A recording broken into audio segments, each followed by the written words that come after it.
औज़ु बिल्लाहि मिनश्शैतानिर्रजीम बिस्मिल्लाहिर्रहमानिर्रहीम। वज़ाइफ मीडिया के मोअज़्ज़ज़ नाज़रीन, अस्सलाम अलैकुम व रहमतुल्लाहि व बरकातुहू। हम उम्मीद करते हैं कि आप तमाम हज़रात खैरियत से होंगे और हमारी अल्लाह रब्बुल इज़्ज़त की बारगाह में दुआ है कि अल्लाह पाक आप तमाम बहन भाइयों को अपने हिफ्ज़ व अमान में रखे। प्यारे नाज़रीन, कुरान पाक एक मुकम्मल ज़ाब्ता-ए हयात है। इसमें ज़िंदगी गुजारने के तमाम असूल, तमाम कवानीन मौजूद हैं। जब भी नबी करीम सल्लल्लाहु अलैहि वसल्लम को अल्लाह रब्बुल इज़्ज़त ने कोई बात समझानी होती तो आप सल्लल्लाहु अलैहि वसल्लम पर अल्लाह रब्बुल इज़्ज़त वही की शक्ल में, वही की सूरत में कुरान पाक की कोई आयत मुबारका या सूरह मुबारका नाज़िल फरमा देते। आप सल्लल्लाहु अलैहि वसल्लम जब सख्त रंजीदा होते तो उस वक्त भी अल्लाह रब्बुल इज़्ज़त कोई सूरह मुबारका उतार देते, और आप सल्लल्लाहु अलैहि वसल्लम अगर कोई खुशी में होते तो उस वक्त भी अल्लाह रब्बुल इज़्ज़त ने कई सूरह मुबारका नाज़िल फरमाई। यूँ तो कुरान पाक की तमाम सूरह मुबारका बहुत ही ज़्यादा अजीम और बहुत ही ज़्यादा फजीलत और अहमियत की हामिल हैं, लेकिन आज हम आपकी खिदमत में कुरान पाक की एक अजीम सूरह मुबारका जो कि कुरान पाक के 30वें पारे में मौजूद है। ये लफ्ज़ों के एतबार से बड़ी मुख्तसर सूरह मुबारका है, लेकिन इसकी फजीलत और इसकी ताकत के बारे में क्या कहना।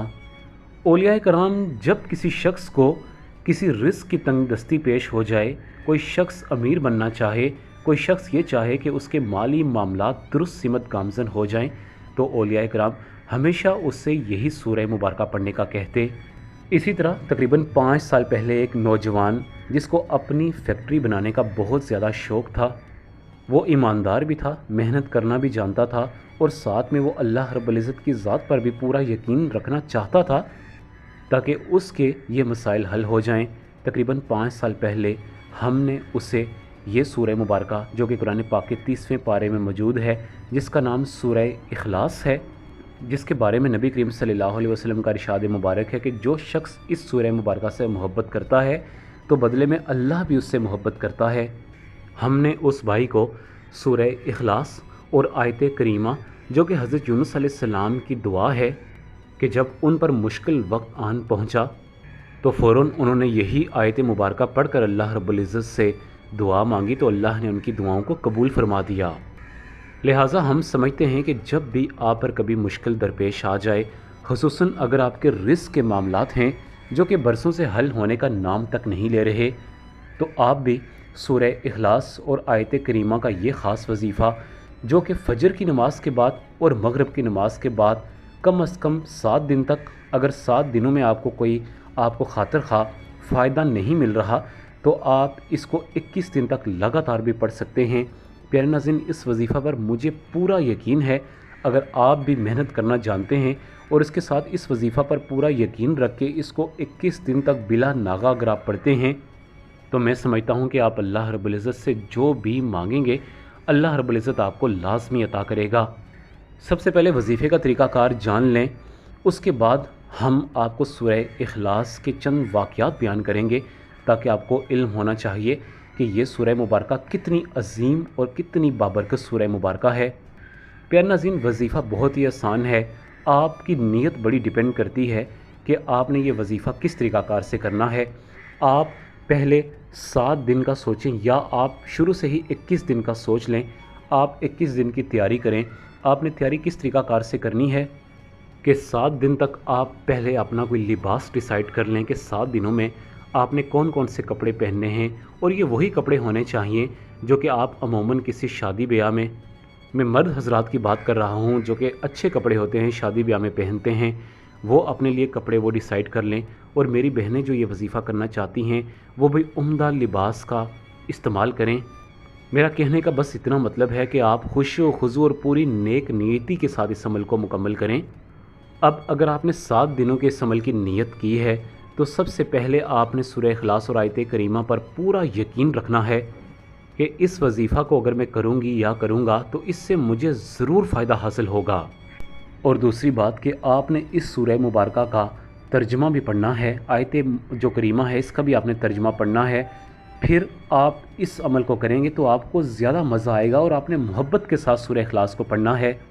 इसके बाद आप अपना जहन बना लें कि कल से जैसे आपने वजीफ़ा शुरू करना है तो कल फजर की नमाज के वक्त आपने उठना है, फजर की नमाज़ पढ़नी है, साफ़ सुथरा लिबास आपने पहनना है, सबसे पहले आपने 3 मरतबा दरूद इब्राहिमी यानी नमाज वाला दरूद पाक आपने लाजमी पढ़ना है। इसके साथ आपने 41 मरतबा सूरह इखलास जो कि कुरान पाक के 30वें पारे में मौजूद है, बिस्मिल्लाहिर्रहमानिर्रहीम, कुल हुवल्लाहु अहद अल्लाहुस समद लम यलिद वलम यूलद वलम यकुल लहू कुफुवन अहद। ये सूरह मुबारक आप 41 मरतबा 41 टाइम्स पढ़ लें। इसके साथ आयत करीमा जो कि हज़रत यूनुस अलैहिस्सलाम की दुआ है, बिस्मिल्लाहिर्रहमानिर्रहीम, ला इलाहा इल्ला अंता सुब्हानका इन्नी कुन्तु मिनज़ ज़ालिमीन। इस आयत मुबारक को भी आपने 41 मरतबा पढ़ना है। उसके बाद आपने 3 मरतबा दरूद इब्राहिमी पढ़कर इस वजीफ़ा को मुकम्मल करना है। प्यारे नाज़रीन, देखा जाए तो ये सिर्फ़ और सिर्फ आपके इस वजीफ़ा में 5 मिनट लगेंगे, लेकिन इस वजीफ़ा के बाद आप अल्लाह रब्बुल इज़्ज़त की बारगाह में जो भी दुआ मांगेंगे, जो कि रिस्क रिलेटेड आपकी दुआ होगी, तो मैं समझता हूँ कि अल्लाह रब्बुल इज़्ज़त वो आपकी दुआ लाजमी कबूल करेगा। अगर आप ये चाहते हैं कि आप अमीर कबीर हो जाएं, तो समझ लें कि ये अमीर कबीर बनने का वाहिद टिकट है जो आज मैं आपको बता रहा हूँ। इसी तरह दूसरे दिन भी आपने इस अमल को पूरे खुशू हुज़ूर और नेक नीति के साथ करना है। बिल्कुल इसी तरह कि शुरू में आपने 3 मरतबा दरूद इब्राहिमी, 41 मरतबा आपने आयत करीमा और 41 मरतबा सूरह इखलास और आखिर में 3 मरतबा दरूद इब्राहिमी पढ़कर इस अमल को मुकम्मल करना है। उसके बाद कम से कम 5 मिनट आप ज़रूर पहले दिन भी और इसी तरह 7 दिन लगातार आप 5 मिनट अल्लाह रब्बुल इज़्ज़त की बारगाह में रो रो कर गिड़गड़ा कर दुआएं भी लाजमी मांगें। अगर आपको रोना नहीं आता तो कम से कम आप रोने वाला मुंह ज़रूर बनाएं, दिल से दुआ मांगने की कोशिश करें, क्योंकि अल्लाह रब्बुल इज़्ज़त की ज़ात बड़ी अजीम ज़ात है, बड़ी रहम करने वाली ज़ात है। अगर आप सच्चे दिल के साथ अल्लाह रब्बुल इज़्ज़त से माफ़ी मांगेंगे तो यकीन जाने कि अल्लाह आपको ज़रूर माफ़ कर देगा, क्योंकि हम पर जो कभी मुसीबतें, रंज व गम, परेशानियाँ, तकलीफ़ें आती हैं, ये अक्सर बाज़ औक़ात हमारे गुनाहों का नतीजा होता है। आप अपने गुनाहों की माफ़ी तलब करने के बाद जो भी आप कारोबार करना चाहते हैं, जिस भी काम में आप जाना चाहते हैं, उसके लिए अल्लाह रब्बुल इज़्ज़त की बारगाह में दुआएं मांगें, तो अल्लाह रब्बुल इज़्ज़त आपकी ज़रूर सुनेगा और आपको ज़रूर अता करेगा, क्योंकि अल्लाह रब्बुल इज़्ज़त के कलाम में बड़ी ताकत और बड़ी तासीर है। बस आप सच्चे दिल के साथ मांगें। अगर 7 दिन में काम नहीं बनता तो आप कम से कम 21 दिन तक इस अमल को जारी रखें। अगर 21 दिनों में भी आपको कोई खुशखबरी नहीं मिलती तो आप 41 दिन इस अमल को जारी रखें, क्योंकि 41 दिन आप 5 वक्त की नमाज़ अगर पढ़ेंगे तो आपको नमाज की आदत भी हो जाएगी और साथ में मुझे यकीन है कि 41 दिनों में आपका काम भी बन जाएगा। मेरी बहनें जो ये अमल करना चाहती हैं वो नापाकी के दिनों में इस अमल को छोड़ दें और जब वो अपनी तहारत को वापस हासिल कर लें तो इस अमल को दोबारा से शुरू कर सकती हैं। इसी के साथ आप तमाम बहन भाइयों से इजाज़त चाहूँगा। अपना बहुत ज़्यादा ख्याल रखिएगा। अल्लाह हाफिज़।